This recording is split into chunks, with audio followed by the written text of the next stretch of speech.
ஒவ்வொரு வாரமும் இங்கே முதல் சனிக்கிழமை மிக ஒரு அற்புதமான நாளாக விளங்குவதை நாம் கண்கூடாக பார்ப்போம். ஏறக்குறைய பல ஊர்களிலிருந்து எண்ணற்ற மக்கள் அந்த காலை பொழுது இந்த அன்னையை தேடி வருகின்றார்கள்.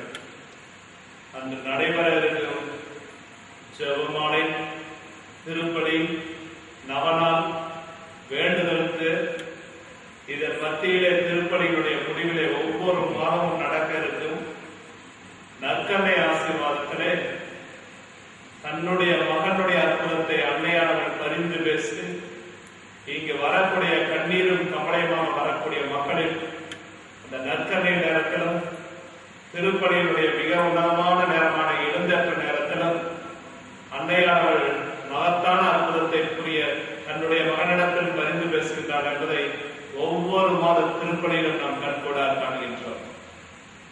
ஒவ்வொரு மாதம் முதல் சனிக்கிழமை மட்டுமல்ல, எல்லா சனிக்கிழமையும் இங்கே காலை தோறும் 9 மணிக்கு திருப்பலிகள் நடைபெறுகிறது.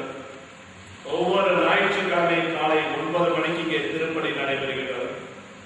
வருடம் தோறும் முதல் செப்டம்பர் மாதம் முதல் சனிக்கிழமை மாலை பொழுது தேர் திருவிழாவும் ஆயருடைய தலைமையில் திருப்பலியும், அன்றைய முதல் ஞாயிற்றுக்கிழமை காலை 9 மணிக்கு ஆயருடைய தலைமையில் கூட்டு திருப்பலியும் அன்னையுடைய பிறப்பு திருவிழாவும் இங்கே நடைபெறுகிறது.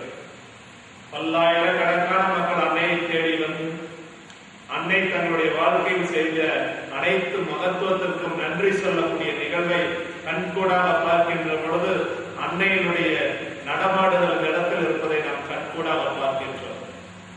எண்ணற்ற மக்கள் விசுவாசத்தோடு இந்த இடத்திலே முடியை காணிக்கையாக செலுத்தக்கூடிய நிகழ்ச்சிகள் நம்மிடத்தில் அன்னையினுடைய மகத்துவத்தை வெளிப்படுத்தும். ஏராளமான பெண்கள் தங்களுடைய மாங்கல்யத்தை இந்த இடத்தில் அன்னைக்கு காணிக்கையாக செலுத்துகின்ற பொழுது, ஒரு பெண்மணிக்கு வாழ்க்கையில் தேவையானது மாங்கல்யம், அதையே தன்னுடைய அன்னைக்கு அவர்கள் செலுத்துகின்ற பொழுது அன்னையானவர்கள் அவருடைய வாழ்க்கையில் எவ்வளவு பெரிய அற்புதத்தை நிகழ்த்தி இருக்கின்றார்கள் என்பதை நாம் அனுதினமும் உணர முடிகின்றது. இந்த ஒரு நல்ல நிலைகளோடு நாம் இந்த நேரத்தில் திருப்பலிக்குள் நாம் நுழைவோம். இந்த நேரத்தில் நமக்காக பலியாகக்கூடிய ஆண்டவரிடத்தில் உயிர்ப்பினுடைய உடலுக்குள் நம்மை ஆண்டவரிடத்தில் ஒப்புக் கொடுத்து நாம் செபிப்போம். அநேக இடத்தில் வந்திருக்கக்கூடிய நீங்கள் உங்களுடைய வேதனைகளை அன்னையிடத்தில் சொல்லித்தான் அன்னை தெரிந்து கொள்ள வேண்டிய அவசியம் இல்லை.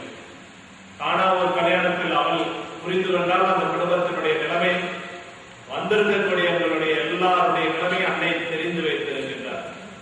அன்னையை நோக்கி நீங்கள் ஒரு வார்த்தை சொல்லுங்கள், வடவள்ளி அன்னையே, உன்னுடைய பார்வை எப்பொழுதும் எங்கள் மீது இருக்கட்டும் என்று. அவருடைய பார்வை நம் மீது பட்டுக் கொண்டிருந்தாலே போதும், நம்முடைய வாழ்க்கை மலை மீது ஏற்றப்பட்ட ஒளிவிளக்காக இருக்கும். இந்த விசுவாசத்தோடு நாம் திருப்பலிக்குள் நுழைவோம்.